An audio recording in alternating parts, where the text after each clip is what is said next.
Reka mbasuhuze inshuti bakunzi bacu mwese aho muri hatandukanye, abantu bakunda umuziki wa gospel mwese ndabasuhuje. Hanyuma turi muri weekend, nizere ko uyu munsi mumeze neza. Twebwe hari izuba ryinshi, ntago byoroshye ariko ni sawa. Turashima Imana kuko ibyo Imana ikora byose ni byiza. Hanyuma muri video yacu ishize nabagejejeho urutonde rw'abahanzi ba gospel nise ko bazimye. Yes, no kuvugana abahanzi bari bafite itara, bafite n'ububasha n'ubushobozi bwo kumurika, ariko kuri ubu ngubu bakaba barazimye. Ibyo rero bigaragarira buri wese, kandi nizere ko ibiganiro nk'ibi ngibi hari icyo byongera kwibutsa umuntu. Uyu munsi rero ndaza kubaganiriza ibindi bintu bikomeye nanone, ni ibintu bikomeye pe. Singira ngo basabe abari kureba kino kiganiro, niba utarakanze subscribe wayikanda, tugakomeza tukabana kandi tugakomeza tugakora umurimo w'Imana. Hanyuma uyu munsi rero nk'uko mbibabwiye ni ikiganiro gikomeye cyane, ntago byoroshye. Ndabagezaho urutonde, ni top 5 y'abahanzi ba gospel babivuyemo. No kuvuga kuzima no kubivamo biratandukanye. Hari igihe umuhanzi aba ari mu ntege nke z'ubuhanzi, cyangwa se afite ibibazo bindi mu buhanzi bwe, atari gukora neza, cyangwa se yaracecetse kubera impamvu runaka, ariko igihe cyagera akongera akazamuka. No kuvuga ngo ntago aba yaravuye mu buhanzi mu by'ukuri, nuko wenda atabukora abushyiramo imbaraga nyinshi cyane. Hari abandi bahanzi rero ba gospel bo babivuyemo, no kuvuga donc bari abaririmbyi beza, ari abahanzi beza, nyuma babivamo. Tubona barabivuyemo, yubonye nk'umuntu amaze nk'imyaka nk'itanu, 7, 10, nta ndirimbo nshyashya asohora, nyine wumva ko yabivuyemo. Kuri uru rutonde turaza no kubabwira amazina y'abahanzi bamwe na bamwe, nzi neza ko nk'abantu b'abajene bakiri batoya biraza kubagora kubamenya, ariko wenda nikiramo indirimbo zabo baragenda babibuka. Yes, hanyuma kuri uru rutonde rwa top 5 y'abahanzi ba gospel bakanyujijeho abantu bakunze, abantu bishimiye, ariko nyuma bakabivamo. Nimero ya 5 niyo tuza guheraho, ni umuhanzi abantu benshi bakunze cyane. Yakoreraga Nyabugogo, afite shop y'ibyuma bya muzika, indirimbo ze zikunzwe nyinshi cyane. Yamenyekanye cyane cyane kuri iyi ndirimbo ngiye kubashyiriramo, indirimbo yari chorus.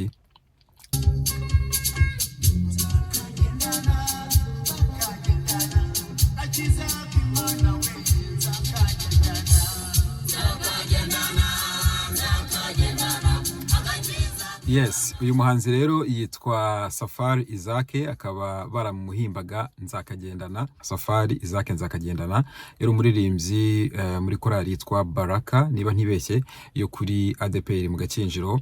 Ari umuririmbyi ukomeye cyane, ari umuririmbyi uzwi, yubatse izina rikomeye cyane. Hanyuma igihe kiragera turamubura. Safari Isaac twaramubuze.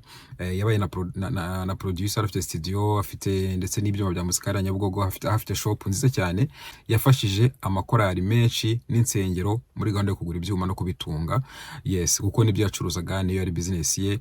Hanyuma Safari Isaac aduha byinshi, aduha indirimbo, aduha show kabisa. Ni kera muri za 2001 na 2, nyuma Safari Isaac arabura. So kuri uyu munsi nta ndirimbo ye nshyashya, nta gihangano cye gishyashya, mbese tumufata twebwe nk'uwabivuyemo, donc nk'uretse kuririmba umuziki wa gospel. Kuri nimero ya 4 hariho undi muhanzi, nawe ni umuhanzi wo muri ADPR. Kuri ubu maze iminsi mbona ko ashobora kuba ari pasiteri, yarabaye umushumba. Reka twumve ino ndirimbo ye.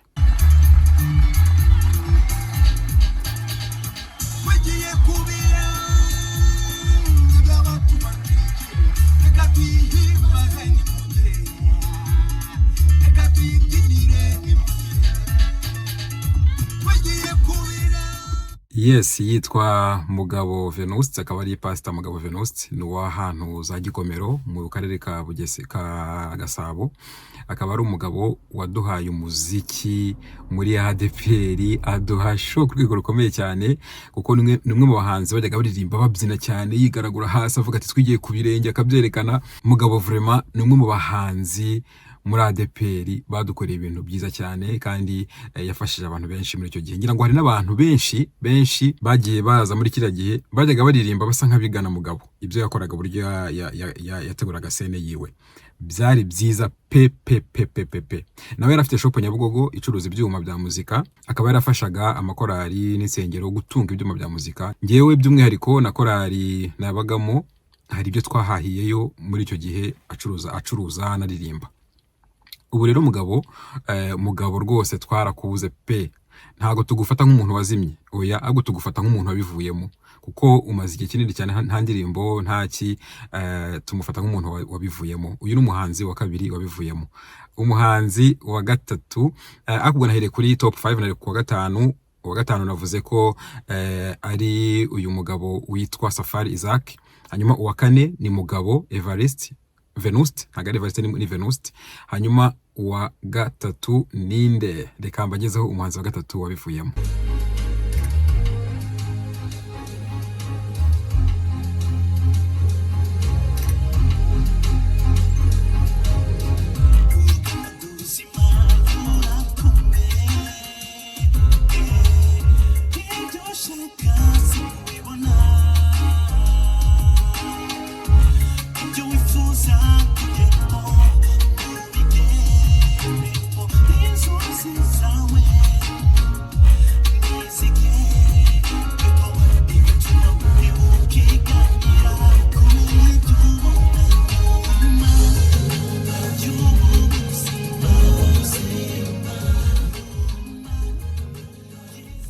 Yes, ni indirimbo Nyuma, akaba ari indirimbo y'umuhanzi witwa Jimmy Muriho, ndetse yayikoranye na Patrick Bright. Iyi ndirimbo nkuko mubyumvise, turi kumvamo umugabo w'umuvokalist. Uyu muhungu no umupapa ubu ngubu yitwa Jimmy Muriho, akaba yaraduhaye ibintu byose bishoboka kugira cyitwa vocal. Yari afite ijwi ryiza cyane ryo kuririmba, akaba ndetse muri icyo gihe byari bigoye kumutandukanya na The Ben, kubera ko ijwi rye uburyo yaririmbaga mu ma hip hop nk'aya ngaya ndetse n'amarandi meza cyane, wumvaga ijwi rye na The Ben wagira ngo ni impanga. Hanyuma Jimmy turamubura pe muri gospel turamubura, ntago tuzi aho yagiye, ntago tuzi ubuzima bwe, gusa icyo tuzi nuko ntago twavuga ko yazimye, ahubwo we yabivuyemo, ameze nk'umuntu abivuyemo. Yabivuyemo akiri muto, yabivuyemo kandi akibishoboye. Reka twizere ko wenda abigarukamo. Jimmy turagukumbuye kandi twifuza kubigarukamo. Hari abana mwakoranye nka ba Musabe Dieudonné, njya mubona nawe kuri YouTube aduha utuntu dukeya. Hari Patrick Bright nawe aracyagerageza nubwo muri Canada biba bitoroshye. Hari n'abandi.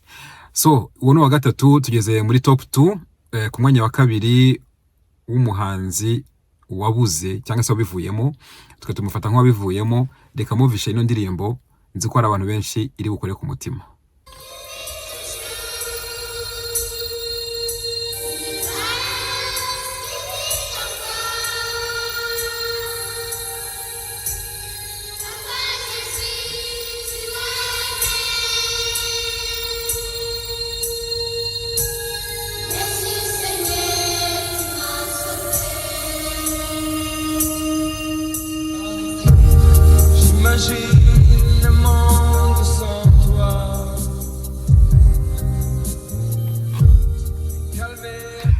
Yes, yitwa Papa Jezi, indirimbo niko yitwa, akaba ari umuhanzi Shaban, ubundi yitwa Karangwa Dieudonné. Shaban ni umuhanzi wafashe idrapo rya gospel mu Rwanda, kuko iyi ndirimbo ni indirimbo itarajyaga ibura byibura buri munsi cyangwa se nka rimwe mu minsi ibiri kuri Radio Rwanda no kuri televiziyo y'u Rwanda. Akaba ari indirimbo ya gospel yubatse amateka menshi cyane, indirimbo yitwa Papa Jezi. Karangwa Dieudonné Shaban nyuma yagize gutya arabura, ariko nko muri 2010 hafi 2009 gutyo yakoze indi album avuye South Africa, ni indirimbo yise Wind of Change. Akaba ari indirimbo yari yise ngo ni History of Rwanda. Nayo mwareba kuri YouTube channel yiwe, hariho n'izindi yagiye akora, hariyo nahoze numva yitwa Salama. Mu byukuri nawe Shaban ameze nk'abivuyemo ibintu bya gospel, kuko nta ndirimbo ye nshyashya, nta gitaramo, nta hantu yitabiriye, ntaki. Ameze nk'umuntu agiye muri business ziwe, akajya muri business mu kazi ke gasanzwe. ibya gospel akabireka akabikora yiryohereza, kuko buriya kubivamo nacyo ni ikindi kintu gikomeye. Abona agiye mvuga ngo babivuyemo wasanga bari n'ubundi baririmba ako bataririmba ku buryo bwa showbiz, ku buryo bwo kuzitanga indirimbo ngo nyine babikore nk'akazi, ahubwo bakaba babikora uko abibonye umwanya, uko agiye mu rusengero, uko afashe gitari, ariko atabikora nk'umuhanzi wa gospel. So Shabani rero Karangwa Dieudonné yaduhaye indirimbo nziza cyane yitwa Papa Jésus, turamukumbuye ariko nyine ameze nk'abivuyemo, twe tumufata abanyamakuru tumufata nk'ababivuyemo kuko ntago akiririmba. Ku umwanya wa mbere ninde? Ariko mbere yuko mbabwira nimero ya mbere mu bahanzi babivuyemo, reka mbanze mbahe bonus y'abahanzi bandi babivuyemo ariko batari kuri urutonde rwa top 5. Hari umuhanzi witwa Joms Rai, yari umunyamakuru kuri radio Umucyo, yakoze indirimbo yitwa Incorencier chapitre 13. Ni indirimbo nziza cyane yari mu njyana ya rumba. Uyu mungu njya mukumbura cyane, ni umupapa aba muri Amerika. Hanyuma uwo numwe, undi wa kabiri ni umunyamakuru witwa Gentil Gedeon Ntirenganya, nawe yabaye umuhanzi wa gospel. Mushobora kuba mutabizi, ubu ni umunyamakuru ukomeye cyane mu Rwanda, afite Gentil Gedeon official kuri YouTube channel, mperuka akorera no kuri Kiss FM, nawe yari umuhanzi wa gospel. Gentil wabivuyemo.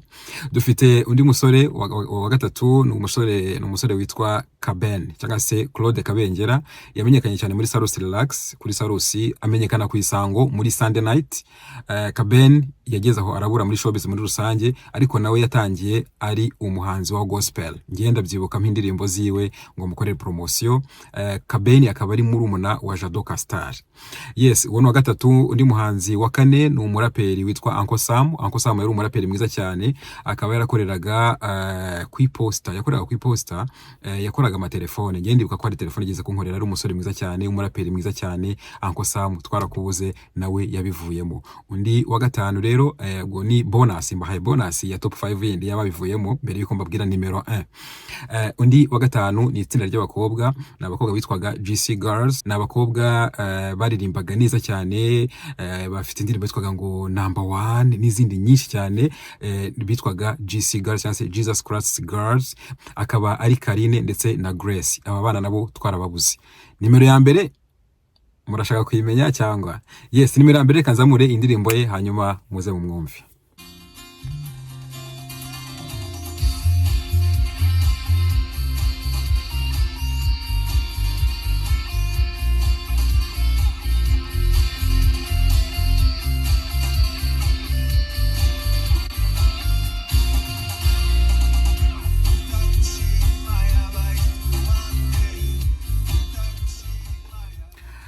Yes, iyi ndirimbo tuyizamuye gutya mwese muhita mumenya nyirayo, yitwa Rishani Ngendahayo. Mu kiganiro cy'ubushize cy'abahanzi bazimye, abantu bari bazi ko nimero ya mbere mu bahanzi bazimye ari Rishani, ariko Rishani njye ntabwo mufata nk'umuhanzi wazimye, njye ahubwo mufata nk'umuhanzi wabivuyemo. Kubera ko hashize hafi imyaka 7 inarenga nta ndirimbo cyashya atagaragara muri showbiz, nta kimbese yarabivuyemo. So Rishani Ngendahayo ni umuhanzi waduhaye byinshi cyane, ni umuhanzi wadukoreye byinshi, ni umuhanzi waduhaye indirimbo n'uyu munsi tukiririmba zikidufasha. Ngewe kuri playlist yanjye mu modoka ntago indirimbo zijya ziburaho, cyane cyane iyo mfite urugendo rurerure nizo nshyiramo nkagenda zumva. Rishani rero dukoreye ibintu byiza kandi byinshi, ariko uyu munsi showbiz, abanyamakuru ndetse n'abantu benshi cyane bagufata nk'umuntu wabivuyemo. Uwe niwe nimero ya mbere. Reka mbibutse ko nimero ya mbere ni Rishani Ngendahayo, nimero ya kabiri ni Papa Jésus cyangwa se Shaban, nimero ya gatatu nababwiye ko ari umusore Jimmy Muriho, nimero ya kane nababwiye ko ari umupapa witwa Mugabo Venuste, nimero ya gatanu nababwiye ko ari umuhanzi Safari Isaac.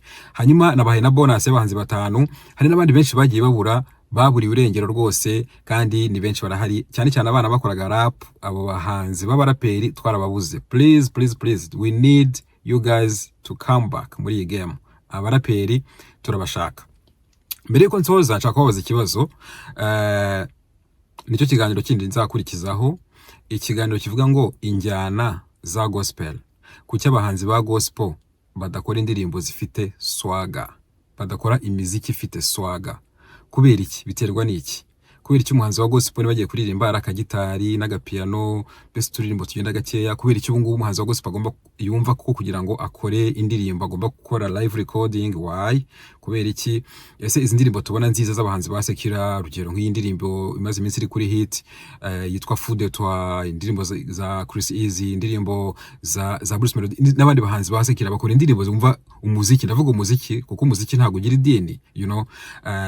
Cyane cyane yumvishe nk'abanzi ba gospel bo mu bindi bihugu nka Nigeria, nka Kenya, Uganda n'ahandi, umuziki wabo ntaho ubutandukanye n'umuziki wa Sekira. Ariko se mu Rwanda kubera iki? Kuki umuziki wacu wa gospel mu Rwanda uba udafite swaga? Munsubize muri comment, hanyuma ikiganiro cy'ubutaha nzabaza n'abandi ba expert batubwira impamvu yabyo. Murakoze cyane, mukomeze mugire icyumweru cyiza. Bye bye.